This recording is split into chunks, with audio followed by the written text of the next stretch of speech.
This is a story about a country in Southeast Asia that often doesn't get much attention.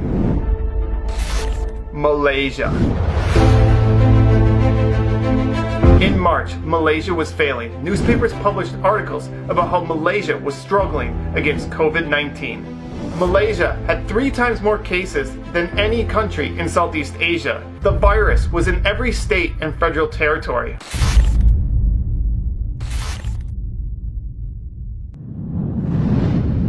What makes the story even more sad is how the infection spread, not from Malaysians partying or being badly behaved.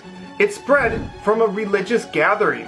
Malaysians, being well-behaved citizens, had unknowingly spread COVID-19.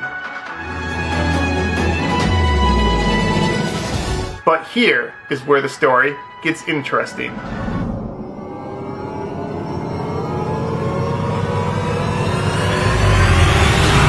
Malaysia's government quickly made adjustments. Movement Control Order, or MCO, roadblocks, closed events, closed schools, closed non-essential businesses. Malaysia would do MCO 2.0, or the Enhanced Movement Control Order. For anywhere where there were several cases, all businesses were closed, roads all blocked, no one in or out, no one could leave their homes.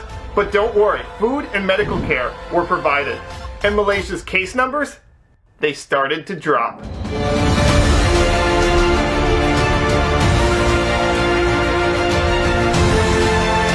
On April 14th, the Philippines passed Malaysia in COVID-19 cases. The next day, Indonesia. 2 days later, Singapore. Singapore is a much smaller country with a population 5 times smaller.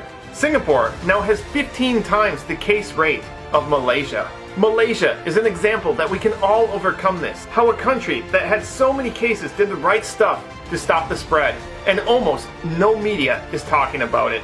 Even myself, I am guilty of this. I made a video of the top 15 countries fighting COVID-19, and Malaysia wasn't included. But luckily, one of my Malaysian followers pointed out Malaysia's story. Malaysia's COVID-19 numbers are good, but when you realize at one point they were 3 times worse than any country in Southeast Asia, and now they're one of the best, it's an incredible story that needs to be told. So I ask you to help me let the world know Malaysia's story.